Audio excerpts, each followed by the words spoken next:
ଏହି କାହାଣୀଟିକୁ କହିଛନ୍ତି ଭଦ୍ରକରୁ ସୁରେଶ ଚନ୍ଦ୍ର ବେହେରା। ସେ ଆଉ ତାଙ୍କ ସାଙ୍ଗ ଏଇ ଦୁଇ ଜଣଙ୍କ ସହିତ ଏମିତି କିଛି ଘଟଣା ଘଟିଛି ଯାହା ଆପଣ ଏହି କାହାଣୀଟିକୁ ଶେଷ ଯାଏଁ ଶୁଣିଲେ ସବୁ ଜାଣିପାରିବେ। ଚାଲନ୍ତୁ କାହାଣୀ ଆରମ୍ଭ କରିବା। ଦିନେ ବର୍ଷା ଜୋରରେ ହେଇକି ଛାଡ଼ି ଯାଇଛି। ମୁଁ ଆଉ ମୋର ସାଙ୍ଗ ଆମେ ଦୁଇ ଜଣ ମିଶି ଆମ ଘରଠାରୁ କିଛି ଦୂରରେ ଥିବା ଟ୍ରେନ୍ ଲାଇନ୍ ପାଖକୁ ମାଛ ଧରିବାକୁ ବାହାରିଲୁ। ବର୍ଷା ଜୋର ହେଲେ ମାଛ ଉଠନ୍ତି। ତାପରେ ସାଙ୍ଗରେ ଆମେ ଦୁଇଟି ଟର୍ଚ୍ଚ ଆଉ ଦୁଇଟି ଛୁରୀ ନେଇକି ଗଲୁ।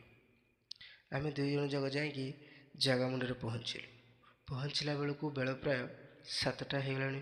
ମୋ ସାଙ୍ଗକୁ ସେତିକି ବେଳେ ଜୋରରେ ଝାଡ଼ା ଲାଗିଲା। ସାଙ୍ଗ କହିଲା, ଭାଇ ତମେ ଟିକେ ଏଇଠି ବସିଥାଅ, ମୁଁ ସାଙ୍ଗେ ସାଙ୍ଗେ ଗଲି ଆସିଲି।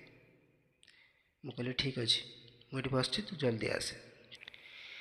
ଏହା କହି ସେ ଟ୍ରେନ୍ ଲାଇନ୍ ପାଖରେ ଥିବା ଛୋଟ ନାଳ ପୋଲ ଉପରେ ମୁଁ ବସିଥାଏ। ସେଇ ପୋଲ ପାଖକୁ ଲାଗି ଦୁଇଟି ବଡ଼ ବଡ଼ ଆମ୍ବ ଗଛଟେ ଥାଏ। ହଠାତ୍ ମୁଁ ଏମିତି ବସିଥାଏ, ତାପରେ ସେ ଆମ୍ବ ଗଛ ଉପରକୁ କିଏ ଗୋଟେ ଟେକା ପକାଇଲା ଭଳି ଶୁଭିଲା। ମୋ ସାଙ୍ଗ ହଠାତ୍ କହିଲା, ଭାଇ ତମେ ଟେକା ପକାଇଲ କି? ମୁଁ କହିଲି ନାଇଁ ତ, ମୁଁ ତ ଏଠି ବସିଛି। ଆମକୁ ସେତେବେଳକୁ କିଛି ଡର ଡର ବି ଲାଗୁଥାଏ। ତାପରେ ଆମେ ସବୁ ନ ଡରିକି ଆରମ୍ଭ କଲୁ ମାଛ ଧରିବାର ଯୋଜନା। ସେ ଝାଡ଼ା ବସି ସାରି ଆସିଲା। ସେଇ ପାଖରେ ଥିବା ପୋଲ ତଳକୁ ଗଡ଼ିଲୁ। ମୋ ସାଙ୍ଗକୁ ମୁଁ ଟର୍ଚ୍ଚ ଦେଲି, ବ୍ୟାଗ୍ ଦେଲି। ସେ ଟର୍ଚ୍ଚ ବ୍ୟାଗ୍ ଧରିଲା ଆଉ ମୁଁ ଛୁରୀରେ ସବୁ ମାଛମାନଙ୍କୁ ଖୋଜିଲି। ଯେଉଁ ମାଛ ଗୁରା ଉପରକୁ ଉଠୁଥାନ୍ତି ମୁଁ ତାଙ୍କୁ ହାଣୁଥାଏ, ଆଉ ମୋ ସାଙ୍ଗ ବ୍ୟାଗ୍ରେ ଟର୍ଚ୍ଚ ମାରି ମାଛ ଗୁଡ଼ାକୁ ରଖୁଥାଏ।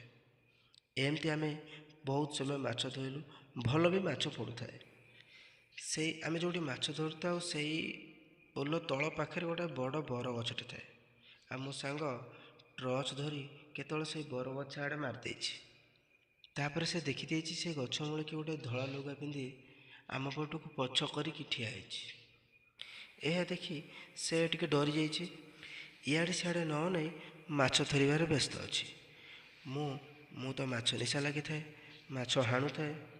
ତାପରେ କିଛି ସମୟ ପରେ ମୋ ସାଙ୍ଗ କହିଲା, ଭାଇ ମାଛ ତ ଆମର ବହୁତ ହେଇଗଲାଣି, ଚାଲ ଆମେ ଘରକୁ ପଳାଇବା। ମୁଁ କହିଲି, ଆରେ ରହ, ଭଲ ମାଛ ପଡ଼ୁଛନ୍ତି, ଆଉ ଟିକେ ଧରିକି ଯିବା ଆଉ। ତାପରେ ମୁଁ କହିଲି, ହଉ ତୁ ନେ, ତୁ ମାଛ ଆଣେ ଦେ, ମୁଁ ବ୍ୟାଗ୍ ଆଉ ଟର୍ଚ୍ଚ ଧରୁଛି। ତାପରେ ସେ ସବୁଠୁ ଛୁରୀ ନେଇକି ମାଛ ହାଣିଲା, କିନ୍ତୁ ସେ ମନରେ ମନରେ ଡରୁଥାଏ। ଏମିତି କିଛି ସମୟ ମାଛ ଧରିବା ଭିତରେ ମୋର ନଜର ପଡ଼ିଲା ସେ ଟ୍ରେନ୍ ଲାଇନ୍ ପାଖରେ ଥିବା ଗୋଟେ ବଡ଼ ପଥର ଉପରକୁ। ତାପରେ ସେଠି ଗୋଟେ ସ୍ତ୍ରୀ ଲୋକ ବସିଲା ଭଳି ଲାଗିଲା।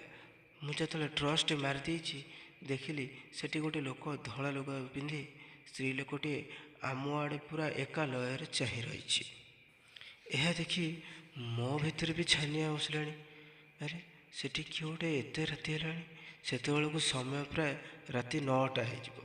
ତାପରେ ମୋତେ ଯେତେବେଳେ ଡର ଲାଗିଲା ମୁଁ ମୋ ସାଙ୍ଗକୁ କହିଲି, ସାଙ୍ଗ ତୁ ଆ କହୁଥିଲୁ ମାଛ ଅଧିକା ହେଇଗଲାଣି, ଚାଲ ପଳେଇବା। ମୋ ସାଙ୍ଗ କହିଲା, ହଁ ଭାଇ ମୁଁ ତ କହୁଛି ଚାଲ ପଳେଇବା।